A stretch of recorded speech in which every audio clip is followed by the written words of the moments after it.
Bonsoir. On continue notre étude, Orot Teshuvah, chapitre 10, paragraphe 8. Donc tout ce chapitre traite de la relation étroite qui existe entre la volonté et l'intellect, et donc le bon comportement, suite à une bonne volonté, et la compréhension de la Torah. Et à plus forte raison, la Torah de l'intériorité. Donc si déjà il y a une relation entre la Torah et le comportement adéquat moral, à plus forte raison, la Torah suprême, la Torah de la Kabbale, la Torah de la Emouna. Ce qui est dit dans ce texte, on va dire, c'est essentiellement pour les grands tzadikim. Donc vous me direz, alors pourquoi on n'étudie pas? Pourquoi on étudie ça, nous aussi? Mais parce qu'on appartient vers Mechal Golem Tzadikim, et on a l'intention d'arriver à ces niveaux, Bezrat Hashem. Et à un autre niveau aussi, c'est pas moins vrai, chacun a son petit niveau. Alors, allons-y, paragraphe 8. Zeu davar pashut, she'ifshar latzliach bisitre Torah belo teshuva. C'est quelque chose de clair, pas besoin de rabâcher, et il va le dire plusieurs reprises, mais il faut quand même le redire, qu'il est impossible de réussir dans la compréhension des secrets de la Torah sans une tchouva au préalable. Parce qu'on l'a déjà expliqué à plusieurs reprises, si dans l'étude de la Torah du Niglé, on peut se tromper à croire que l'essentiel c'est de retenir les opinions et de savoir les cataloguer, etc. Et on a comme l'impression de comprendre quelque chose parce qu'on a quelque chose en main. Dans Sitré Torah, ce n'est qu'un dévoilement divin. Donc les livres ne sont qu'un moyen technique, on va dire, d'allumer notre âme pour qu'elle soit apte à recevoir le flux divin qui nous enseigne cette Torah suprême. Ce qui s'appelle Uvnata Deliba, une intuition profonde, qui en fait du Ruach HaKodesh. Donc s'il y a péché, le Ruach HaKodesh qui provient de Dieu ne peut pas nous pénétrer. Donc c'est quelque chose de simple, d'élémentaire. Il est impossible de réussir dans les secrets de la Torah sans une tchouva au préalable. C'est-à-dire chaque fois que tu te mets à étudier ce genre de texte, tu dois d'abord avant tout, l'Her et Teshuvah, faire un examen de conscience et avoir des remords sur les mauvaises actions que tu as faites et prendre des résolutions de ne plus les faire et d'implorer Dieu qui te pardonne. On a étudié quel texte? Tous les textes de ce qu'on a dit de la Emouna. C'est-à-dire depuis les textes les plus élémentaires jusqu'aux thèmes les plus développés, les plus profonds de la Kabbale. D'accord. Ki binyani magdoli mahem, dans ces grands sujets, dans ces grands thèmes, Aratzon vadat en bechibur echad. La volonté et la connaissance sont profondément liées. Parce que, comme on l'a dit déjà, l'âme, elle est une. Et elle a plusieurs capacités. Elle a la capacité de réfléchir, la capacité de ressentir, d'imaginer, de vouloir. C'est-à-dire que ce n'est qu'une seule entité, il n'y a pas des compartiments dans l'âme, et un est responsable de la réflexion et l'autre du sentiment. C'est toute l'âme dans toute son entité entière qui réfléchit, et toute l'âme dans toute son entité entière qui ressent et qui imagine. Donc, s'il y a quelque chose qui a été atteint dans l'âme, peu importe que c'était au niveau de la volonté, ça donnera des répercussions aussi au niveau de la compréhension. Mais dans les choses simples, on ne perçoit pas tellement ceci. Ça veut dire que quelqu'un, il peut être criminel, et malgré tout comprendre que 2 et 2 font 4. Parce que ça ne nécessite pas une très grande compréhension spirituelle pour comprendre que 2 et 2 font 4, ou bien toute autre science laïque. Mais la science divine, qui est en fait un enseignement divin, c'est pas nous qui essayons de comprendre, mais c'est Dieu qui nous enseigne, elle nécessite une pureté du comportement, et donc une volonté bonne.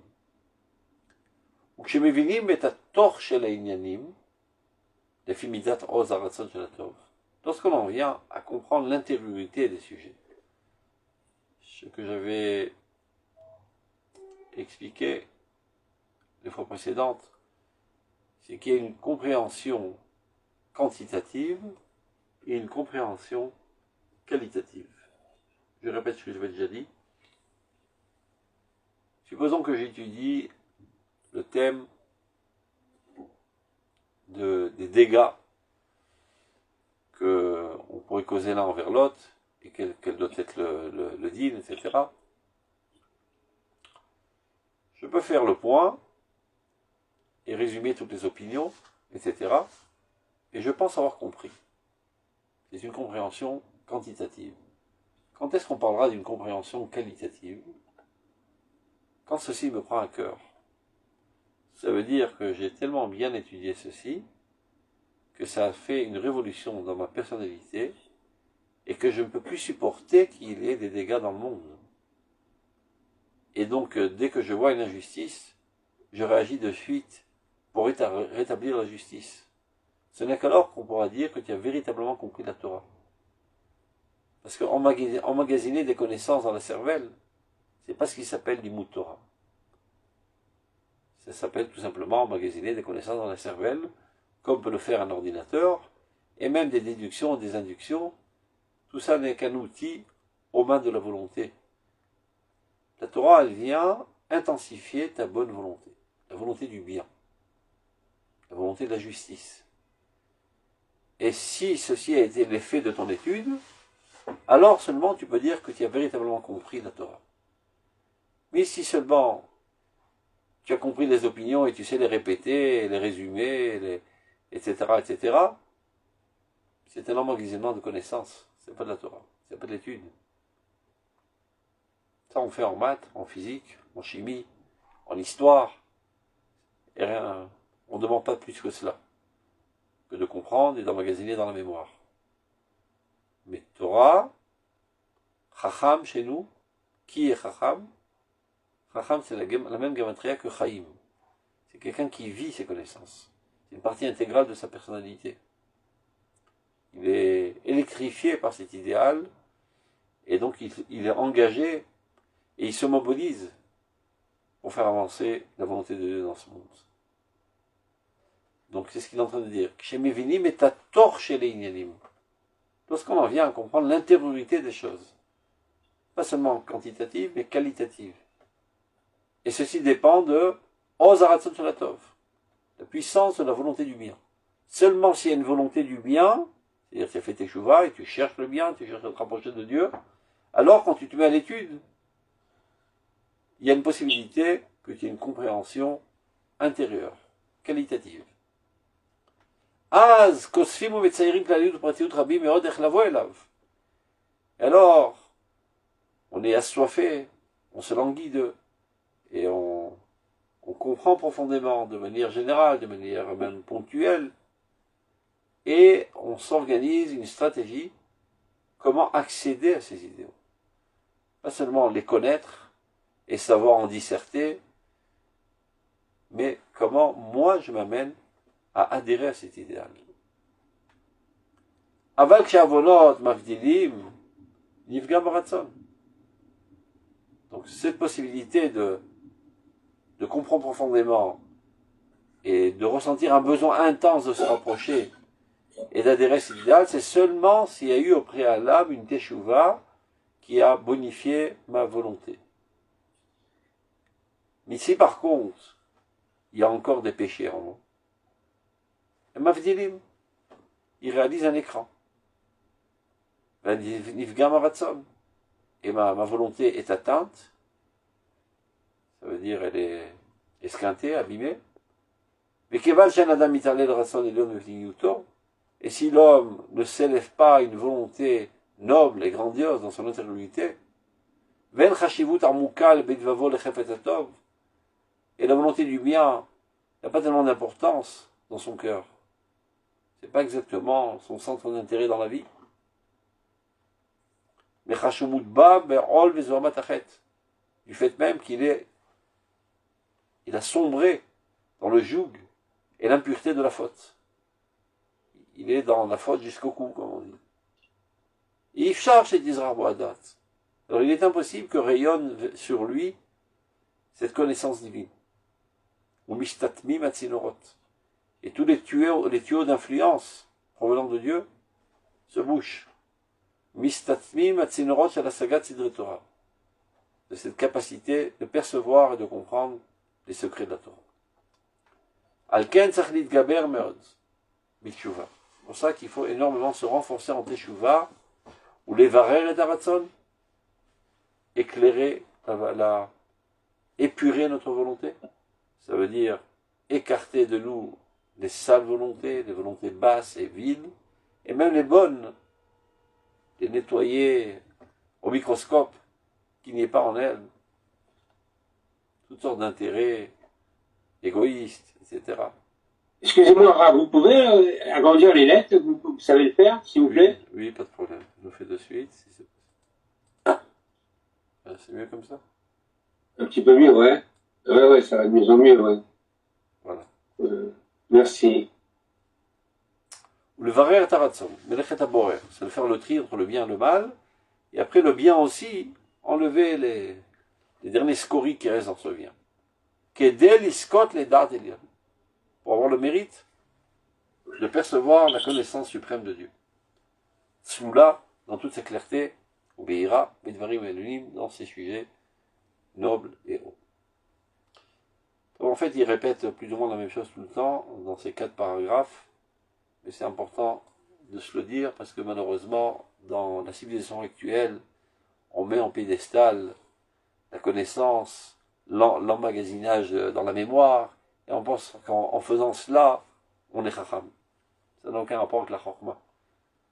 Vous voyez bien qu'aujourd'hui, l'intelligence artificielle est bien plus rapide que toute intelligence humaine, et c'est pas pour autant que nous allons nous prosterner devant elle et lui demander de gérer notre vie, ou encore pire, lui demander de gérer notre peuple, parce qu'elle est intelligente. L'intelligence, la rapidité de compréhension, les déductions, les inductions, n'est qu'un outil. Et bien, dans ta personnalité, il y a aussi cet outil. C'est pas ce qu'on attend de toi. C'est important d'avoir un esprit aiguisé, mais c'est secondaire. Le dévoilement premier de l'âme, et le plus important, c'est d'abord avant tout la volonté, la bonne volonté. C'est à cela qu'on doit s'efforcer constamment. Tête. אי אפשר להיכנס לעולם הרוחני הנסתר ולהציץ באור העליון כי אם על ידי הקדמה של תשובה גמורה. Il est quasiment impossible de pénétrer le monde spirituel caché et d'essayer d'entrevoir même la lumière suprême, si ce n'est par une introduction d'abord de teshuva parfaite. Pas une teshuva plus ou moins, une teshuva parfaite. Teshuva plus ou moins, ouais, je veux bien, pourquoi pas, et c'est par la peur du châtiment, mais à vrai dire, j'ai pas tellement envie. Teshuva shlema, je m'identifie totalement avec le bien, je haïs, je méprise et je dédaigne le mal. Donc seulement dans cette situation, on peut rentrer dans l'étude d'une istar et réussir à entrevoir et percevoir quelque chose. שכיוון שאדם מסתכל במאור העליון, מתגלה מיד הזוהר של הצדק המוחלט. Dès que quelqu'un commence à regarder, c'est-à-dire à étudier, à s'approfondir dans la lumière suprême, alors de suite apparaît l'éclat de la justice absolue, de la tzidkout absolue, de la beauté et de l'esthétique de la morale absolue. Vayofi shel hakdusha elona, la beauté de la sainteté suprême. Vetvia nora tokafto. Et alors, une exigence redoutable commence à l'attaquer et fait de la pression sur lui de s'élever à ce niveau, qui vient de comprendre, de percevoir, d'être enthousiasmé. Vetvia nora tokafto. Shegamu achuz veoto hazoar vayofi, que lui aussi puisse saisir cette clarté, cette beauté. Tout celui qui étudie ce genre de thème a eu cette expérience. On lit des textes profonds, comme par exemple Orot HaKodesh, etc. Tu mènes dans une sphère qui te motive à t'élever à cette sphère, à y adhérer et à la vivre intensément. Et tu ressens un besoin intense, que toute ta vie soit enracinée dans ces idéaux.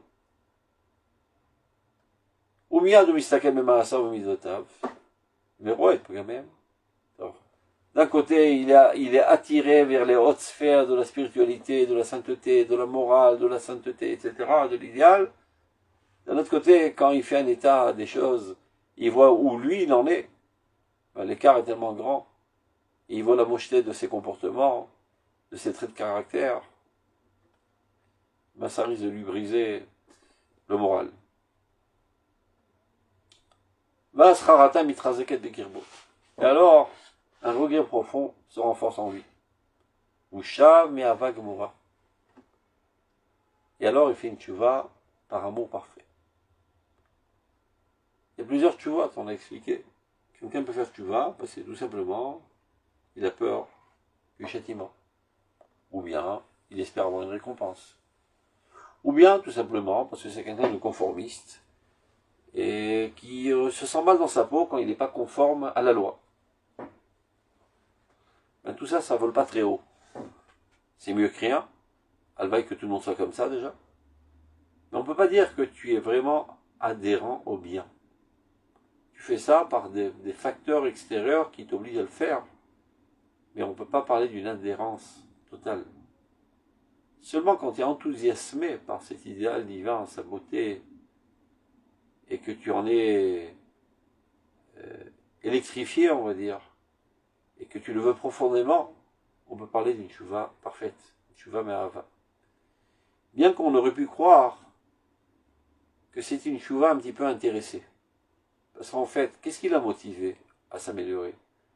C'est le fait que lorsqu'il a commencé à étudier, il a ressenti qu'il est bloqué, qu'il n'arrive pas à percer, qu'il n'arrive pas à s'élever à haute sphère.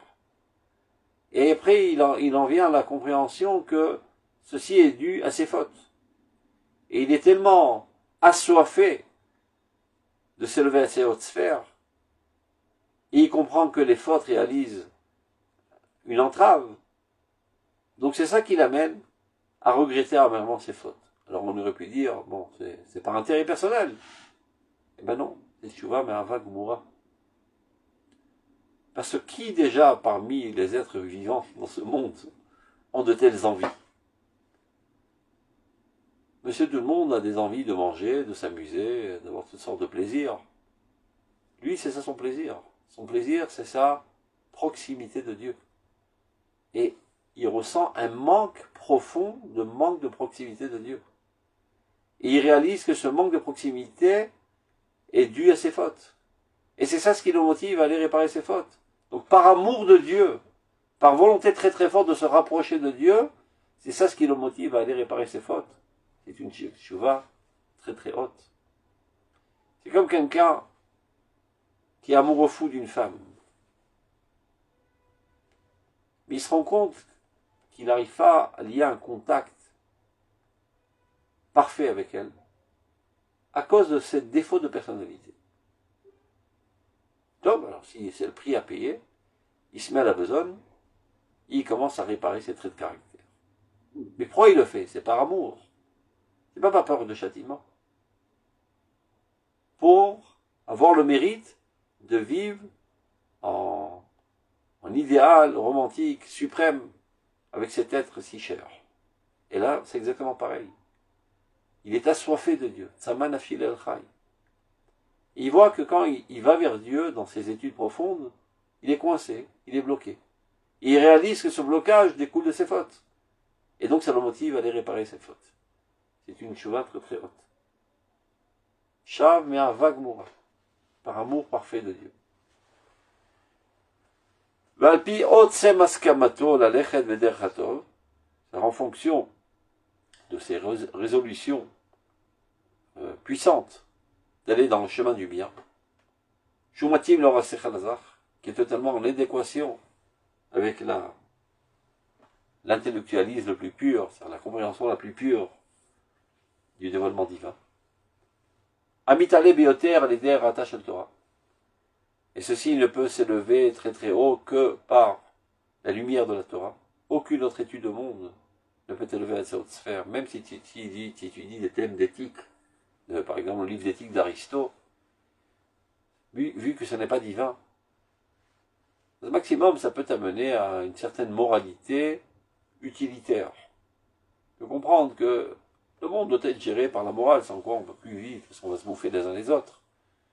Mais ce n'est pas une transformation profonde, c'est seulement par intérêt de bon fonctionnement. Il y a une seule chose qui peut réaliser une véritable révolution dans ta personnalité, et de te transformer d'un bonhomme banal à un idéaliste. C'est la lumière de la Torah.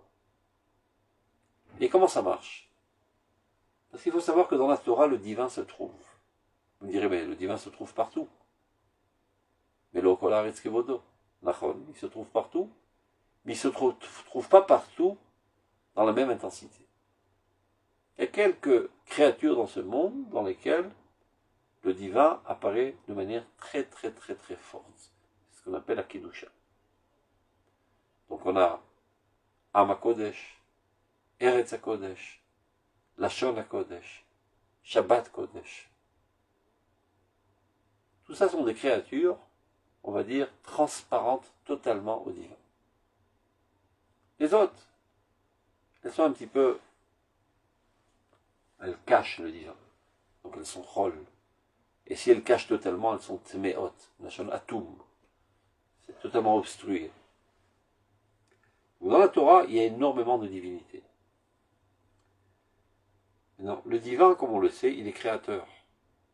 Il n'a pas seulement créé le monde, mais il crée le monde de manière constante. Amechadesh betuvo bechol yom tamid maaseh bereshit. Dieu renouvelle constamment le monde. Le monde est en dynamisme constant, en création constante, de nouvelles cellules qui se créent, etc. Tout est en amélioration constante par l'effet du divin. Donc lorsque tu étudies la Torah, tu t'approches très très fortement du divin créateur. Et donc Dieu te recrée à nouveau. Qu'est-ce que ça veut dire? C'est qu'en fin de compte, ta personnalité, tout comme ton corps, c'est une addition de particules. Ton corps, c'est une addition de molécules, d'atomes, etc. Et bien ta personnalité, ton âme aussi, il y a toutes sortes de particules. Et parfois, il y a certaines particules qui ne sont pas tout à fait au point. Quand tu te rapproches de Dieu, il y a une remise au point. Une recréation des particules qui te constituent. Ça veut dire que disons qu'il y avait une tendance pas tout à fait propre, petite, mesquine. En rencontrant la lumière de la Torah, à Ma'or Sheba Mazero Lemutaf, la lumière divine qui se trouve dans la Torah te bonifie par le fait qu'elle te reconstruit, elle te recrée. C'est comme si vous voulez un écran sur lequel il y a une photo d'un paysage. Et la photo, elle est floue, elle n'est pas très belle. De quoi ça provient? Parce que la photo, elle est constituée de nombreux pixels.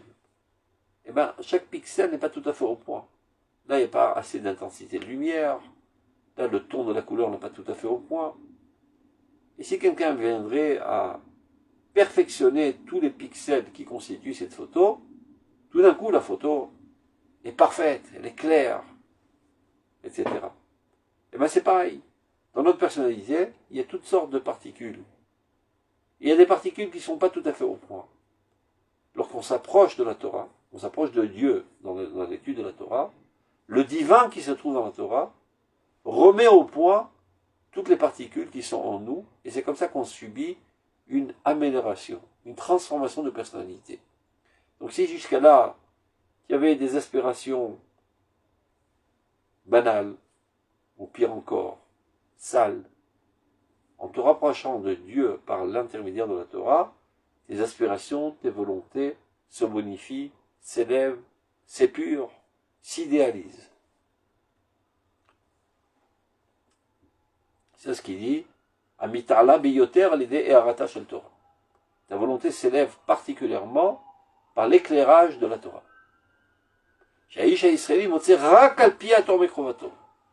L'homme d'Israël ne peut satisfaire son besoin le plus profond que par elle. Rien d'autre au monde ne peut amener satisfaction parfaite à l'âme d'un enfant d'Israël. Toutes les choses les plus belles de ce monde, les plus enthousiasmantes, les plus satisfaisantes, n'ont aucune chance de satisfaire l'âme d'Israël.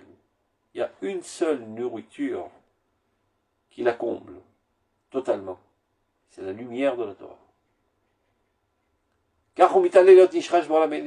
Et c'est comme ça qu'il s'élève et qu'il s'enracine dans le monde suprême. Et désormais, il appartient à cette sphère. Il la vit totalement. Il ne vit que pour elle.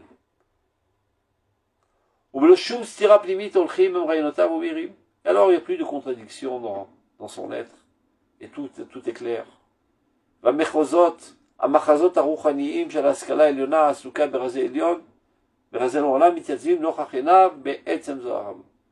Alors toutes les visions spirituelles de la compréhension suprême qui traitent des secrets du monde se tiennent devant lui dans toute leur clarté. C'est plus flou. Il perçoit tout clair. À la mesure du niveau de son âme. Et sa préparation préalable, ça veut dire la teshuva. Plus il a investi dans la teshuva avant de commencer ses études, plus il comprendra, plus tout sera clair, plus il en sera enthousiasmé, plus il en sera imprégné, plus il en sera grandi. Évidemment, c'est à la mesure de la puissance, du courage et de la liberté totale, spirituelle et réelle de cette teshuva. Yud.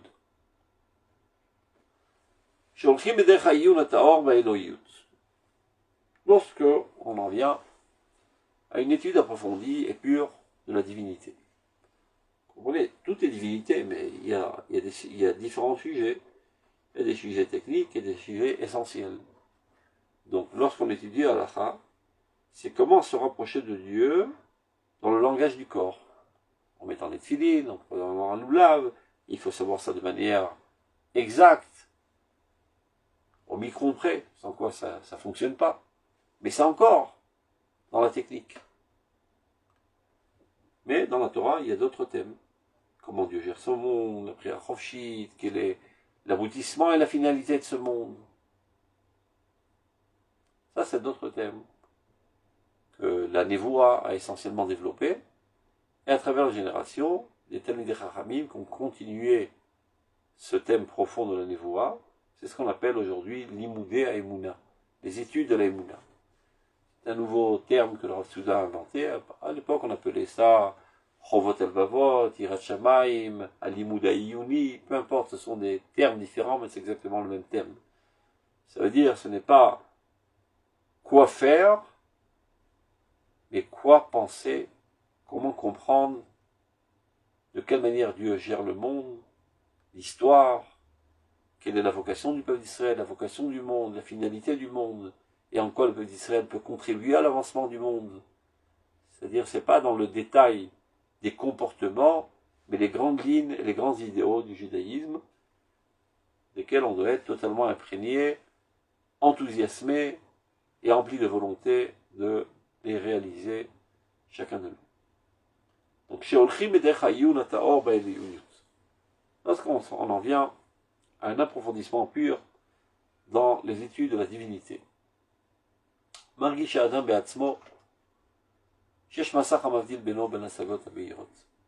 que l'homme ressent qu'au plus profond de lui, il y a un écran qui le sépare de ses compréhensions claires.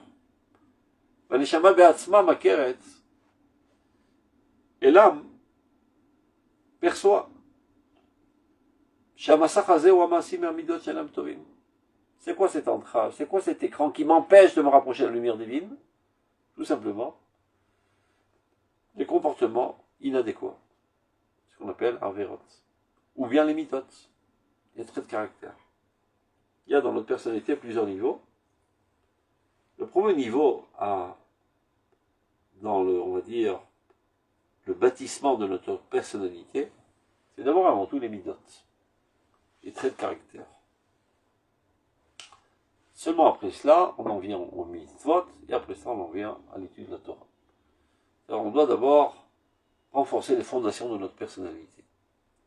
Un petit enfant, jusqu'à l'âge au moins de 7 ans, eh ben, on lui prend pas la tête avec trop de mitzvot. On doit mettre l'accent essentiellement dans le développement des mitzvot. Ça veut dire qu'il soit pas fainéant, qu'il soit pas radin, qu'il soit pas peureux, qu'il soit rempli de zèle et de courage, etc., etc.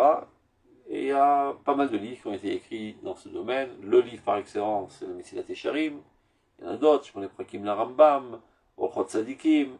À travers toutes les générations, les grands tzadikim ont traité de ces sujets. Comment nous amener à améliorer nos traits de caractère de manière qu'ils soient ressemblants au dévoilement divin. C'est-à-dire, ce n'est pas pour une fonctionnalité sociale, parce que si tu es nerveux, tu enquiquines tout le monde, alors on ne peut pas travailler avec toi. Même si tu vis sur une île déserte, il est interdit d'être coléreux.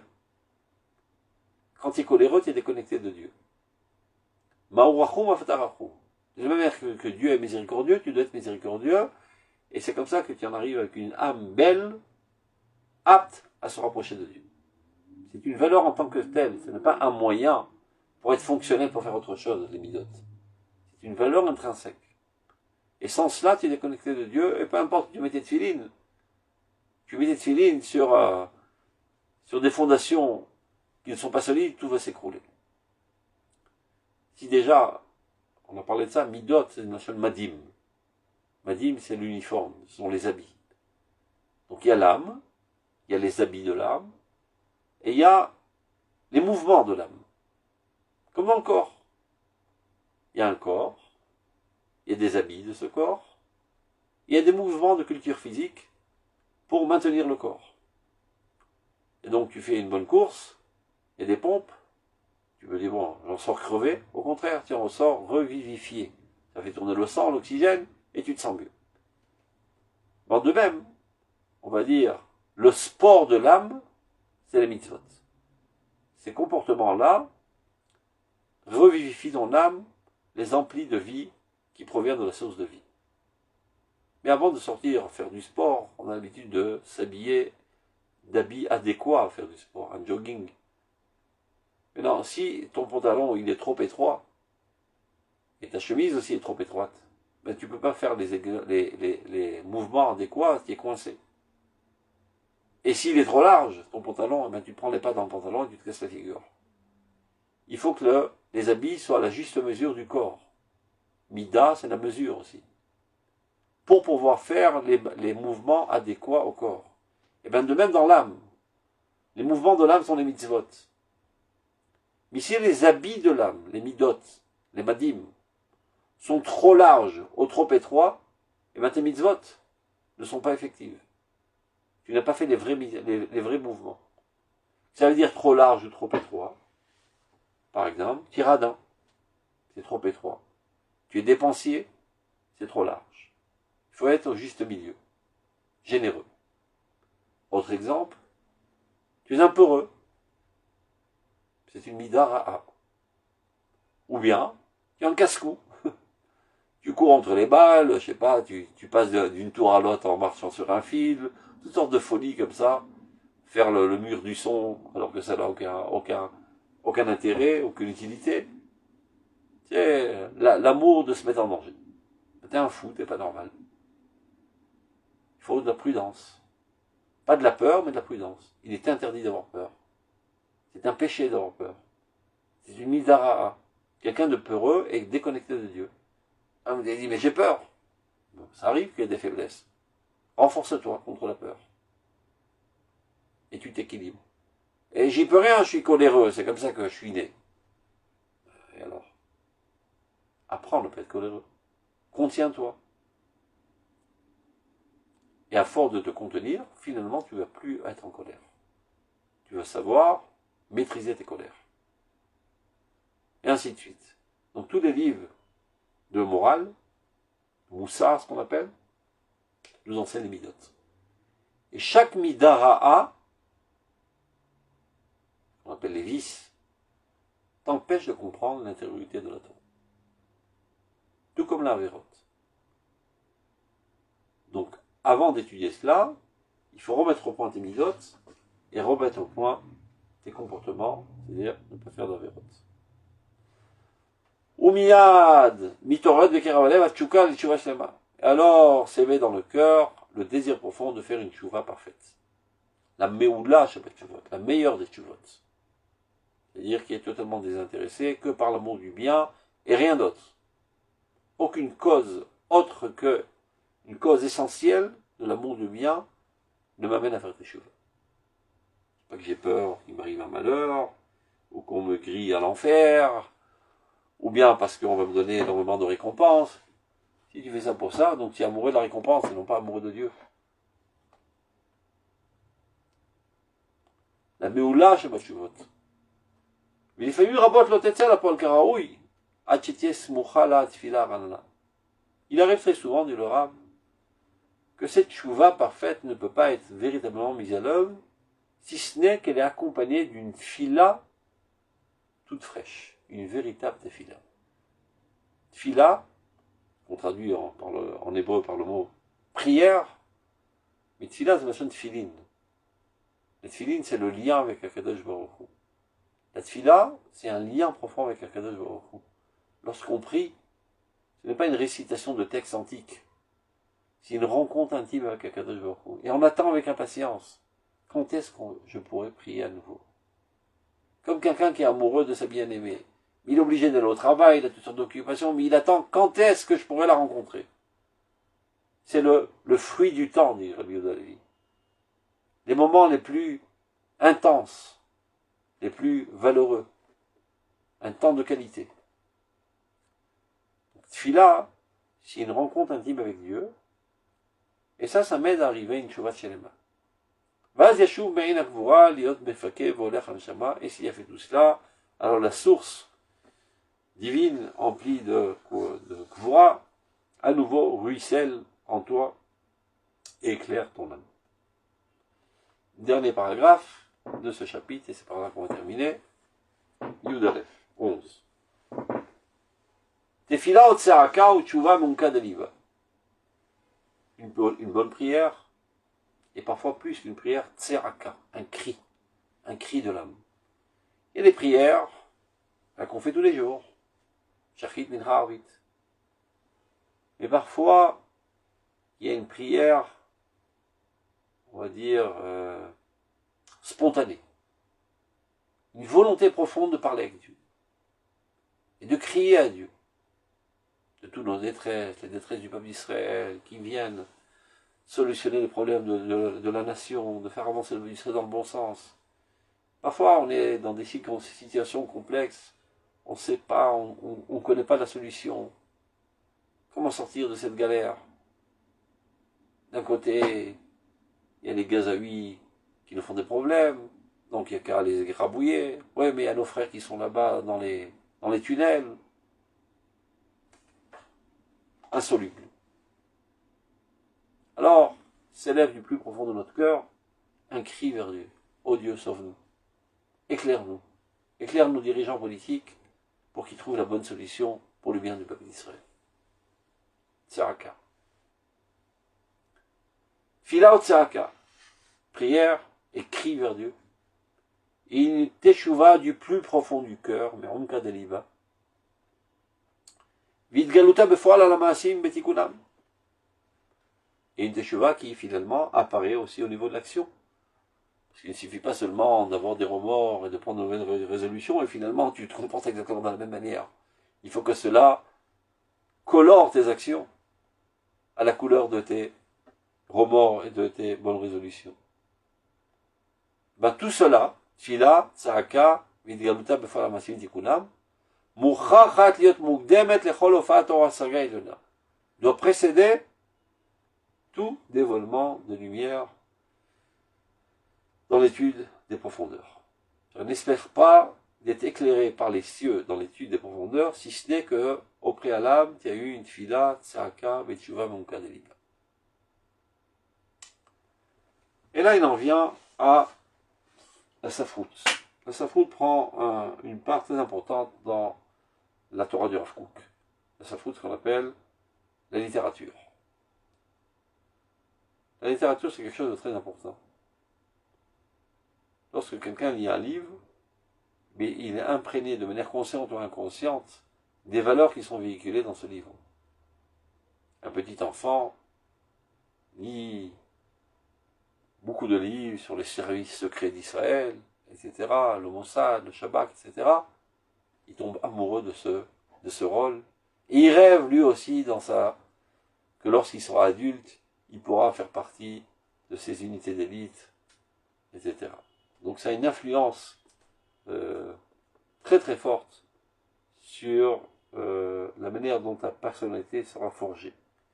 Donc évidemment, pas n'importe qui peut oser prendre sa plume et commencer à écrire. Encore faut-il que tu sois pur. Sans quoi tu vas déverser sur le papier toutes les saletés que tu as en toi. Donc avant d'oser d'attraper ta plume et d'écrire, et influencer les autres, en fait, écrire, c'est éduquer. C'est forger la personnalité de tes lecteurs. Il faut que tu sois à la hauteur du peuple d'Israël. Donc avant de commencer de prendre ta plume, fais une tchouva profonde. À l'époque, il trempait la plume dans l'encre. Donc il aura, avant de tremper ta plume dans l'encre, va te tremper au mikvé. Pas seulement au mikvé de l'eau, mikvé chez la dart, de la connaissance divine, de la pureté, de la sainteté. Va baigner dans les hautes sphères de la sainteté, de la pureté, et élève-toi à ce niveau. Ce n'est qu'alors que tu pourras oser commencer à écrire et commencer à avoir une influence sur le peuple d'Israël. Donc il dit, il est quasiment impossible qu'une véritable littérature importante puisse naître et apparaître dans ce monde qui est l'idée de Galuto Shalar Tshuva, si ce n'est qu'avec la Teshuva. Mais il y a plein de livres aujourd'hui qui se vendent. Ben, leur place est à la poubelle ou aux toilettes. Il dit le Rav Kook,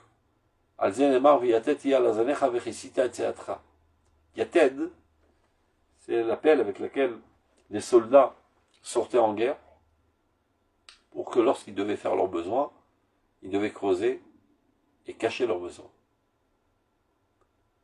Donc il fait une allusion, le Rav Kook, la ressemblance entre la pelle et la plume, c'est-à-dire que les deux ce sont des bâtons. Mais parfois, les choses qui sont en toi, il vaut mieux les cacher.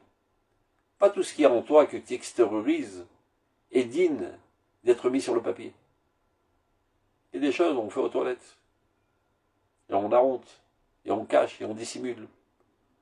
Donc il y a toutes sortes de fantasmes et d'envies sales, vulgaires. Bon, si tu as ça dans le ventre, pas besoin de les sortir et de répandre ta puanteur dans l'atmosphère du peuple d'Israël. Empresse-toi d'enterrer ça le plus vite possible. Seulement si ton intériorité est emplie de parfum, alors tu peux prendre ta plume et parfumer le monde. Donc il dit, Yefchar les Safrout Rashuva, il est impossible qu'une véritable littérature puisse naître et apparaître dans la vie, dans le monde, si ce n'est par le dévoilement d'abord de la lumière de la Teshuva dans la personnalité qui ose écrire. Amechadesh et Beneteve Kula, c'est Teshuva qui est capable de renouveler le monde entier, de changer toute la culture humaine, toute la civilisation humaine.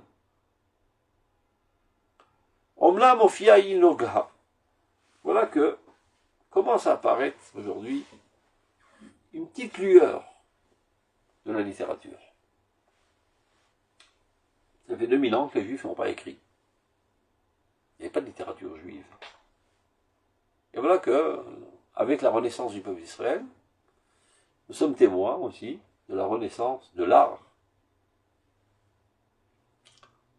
et de la littérature, qui est l'art par excellence. C'est vrai que ça vole pas très haut, mais le fait même que le peuple d'Israël commence et ose à prendre la plume, c'est parce que cette renaissance est accompagnée d'un éclaircissement divin. Il y a quand même pas mal de choses positives dans cette génération. L'idéalisme, de la justice, de la fraternité, bien que ce soit des gens éloignés de l'accomplissement des mitzvot. Mais dans la généralité, la génération actuelle est assez haute dans ses idéaux, dans sa justice, dans son amour du peuple d'Israël. Donc c'est une première lueur de sainteté qui apparaît sur la génération, et c'est ça ce qui fait que on peut commencer à écrire. C'est vrai que la littérature actuelle ne vole pas très haut, mais c'est un début. D'ailleurs, sachez-le que lorsque ils ont mis la pierre angulaire de l'école Betzalel, c'est une école d'art à Jérusalem, ça fait déjà plus qu'une centaine d'années qu'elle existe, ils ont invité le Rav Kook. Ils disent, mais qu'est-ce que fait le Rav Kook dans une telle école? D'autant plus qu'on sait exactement aujourd'hui de quoi s'agit-il. C'est une école pas très propre, il y a énormément de nudité, etc., qui est dessinée là-bas, etc. Donc qu'est-ce que fait le Rav Kook, on va dire, dans ses égouts? Parce qu'il a compris que le fait même que le peuple d'Israël commence à s'intéresser à l'art, c'est-à-dire que le monde imaginatif du peuple d'Israël commence à se développer alors qu'il avait été éteint pendant 2000 ans. Et l'imagination est le support de la prophétie. Donc il arrive là-bas. Et qu'est-ce qu'il fait, le Rav Kook? Il fait un discours. Et c'est quoi son discours? Il y a ce suivant. C'est l'histoire d'une petite fille qui s'appelait Shoshana, qui est tombée malade. Il raconte ça au public. Très malade, jusqu'à en arriver à une agonie. Donc elle est dans le coma. Elle est dans le coma, toute la famille autour, très soucieuse, tout le monde prie pour sa guérison prompte. Et non, elle ne guérit pas. Ils attendent désespérément, ils prient de tout leur cœur. Après 6 mois de coma, ses paupières commencent à s'ouvrir. Elle commence à parler. Elle dit « Ima Bouba, maman, où est ma poupée ?» Alors tout le monde saute de joie avec un enthousiasme extraordinaire. En fin de compte, elle n'a pas dit grand-chose, hein, elle a dit « poupée ». La Chon, elle ne dit que poupée pour l'instant, mais elle grandira, elle parlera, elle se mariera, elle édifiera une famille, etc., etc. Donc ce sont les premiers bourgeons du retour à la vie. De qui s'agit-il? Shoshana, c'est Knesset Israël. Shoshana ben Achochim, dit Shlomo HaMelech, dans Shir HaShirim. Ma bien-aimée est comme une rose parmi des épines. Cette rose est tombée dans un sommeil profond pendant 2000 ans, dans une agonie, dans un coma profond. Et voilà qu'elle commence à s'éveiller maintenant. Qu'est-ce qu'elle dit? Bouba. Ça vole pas très haut. La Renaissance nationale, la renaissance de l'art, c'est au bas des pâquerettes. Ouais, mais c'est un signe de retour à la vie. Et si l'imagination commence à s'éveiller et produit de l'art, on peut espérer qu'elle va aller en se sophistiquant, s'améliorant, jusqu'à être apte à ce que la prophétie réapparaisse dans le peuple d'Israël. Donc, qu'est-ce qu'il est en train de dire là? Omna mofia nog'a shel hasafrut. Il est vrai qu'aujourd'hui, bien qu'ils n'ont pas fait de tchouva parfaite, etc., mais apparaît quand même une certaine lueur dans la littérature actuelle. Mofia nog'a shel hasafrut atida. La littérature du futur. Bitotsatsuta dart. Par le sentiment de la connaissance chez Kodem et la Tchouva, qui précède la Teshuvah. C'est-à-dire avant de faire Tchouva, il faut une prise de conscience. C'est pour ça que dans le Shmona Esrei, il y a Tachon Da'at, et après, Hashivenu Vinu Toratecha, qui mène Da'at, Tchouva Minayin, dit la Gemara. Il n'y a pas de cervelle. Comment tu arrives à peser le pour, le contre, et faire un tri entre le bien et le mal? Donc tu risques pas de faire un examen de conscience. Donc, Da'at précède la Teshuvah. Et là, le Rav Kook va scanner, on va dire, toute la prière du Shmona Esrei, car Chazal nous enseigne que l'ordre des brachot du Shmona Esrei est l'ordre du déroulement du processus de la Géoula. Donc d'abord, avant tout, date, qui amène à Teshuvah. Vadat, Memal'a, et Akoach Haruchani, ça remplit la force spirituelle, Bechofesh Gamour, dans une liberté parfaite, Vedror Elion Na'ala, Mevi les Teshuvah Eshlema, et donc ça amène finalement à la Teshuvah. Après qu'il y a du dat, de la compréhension, qui on est, qu'est-ce qu'on est, quelle est notre vocation, le peuple d'Israël retourne vers Dieu et fait Teshuvah. Amorshech et Acharek Geoula. Et ceci, après, déclenche la Géoula, bon, Gaal Israël, dans le Shmona Esrei. Après Sheba Kvar Slicha, Solach Lachamam Israël, Vachitzona, Verefoua, Baruch Hashem Rofech Halam Israël, Kalkala, Barech Alenu, Kibbutz Galuyot, la réunion des exilés, Baruch Hashem Kabes Yidacham Israël, Ashavat Koach la Shoftim, on remet sur place le jugement dans Israël, pas comme c'est aujourd'hui malheureusement avec le Bagatz qui est complètement à côté de ses pompes, mais on espère, Bezrat Hashem, que les véritables Shoftim d'Israël réapparaîtront et qui jugeront selon la loi divine, c'est-à-dire la loi de la Torah. Veyoatzim, Yesodea Safrut, Humi Asdea, Veyoatzim Ketechila, Vechoulé, et ce sont eux, en fait, les Shoftim et les Yoatzim, qui sont dignes de refonder, on va dire, de remettre sur le podium une véritable littérature. Et ceci s'efforce d'arriver. Varisha mitkanat, Varisha tachnia, Vatzedek mitale. Tout ça fait allusion aux différentes brachot du Shmona Esrei. Velev haouma matril itfok be'oz chayav Yerushalayim. Le cœur de la nation commence à battre très fortement vers Jérusalem. Baruch Hashem bonne béni Yerushalayim. Utzmichat nezer mamlacha. Tzemar David adecha merat atzmiach. Le renouvellement du royaume de David. Mikol chefetz lev memale bitfilat yesharim shomea tefila. Amela Ratson, Retse, Chayolamim, Asherou Shach Vaï, et nous voulons la volonté de Dieu, et nous adhérons à la volonté de Dieu. Et Dieu, lorsqu'il veut, ça se réalise, alors notre volonté aussi se réalise. Akadosh Baruch Hu, Ose, Mekayem Gzaratan Shel Tzadikim. Akadosh Baruch Hu, Tzadikim Gozrim, Akadosh Baruch Hu, Mekayem. C'est-à-dire, lorsque ta volonté s'élève, elle devient identique à la volonté de Dieu, alors tes volontés aussi se réalisent, car elles sont dans la continuité de la volonté de Dieu. Et tout ça a commencé par le processus de la Teshuvah qui a déclenché toutes ces étapes qui amènent finalement à la Géoula parfaite du peuple d'Israël. Bimera, Biamenu, Amen. Portez-vous bien. À la prochaine. Shabbat shalom. Shabbat shalom,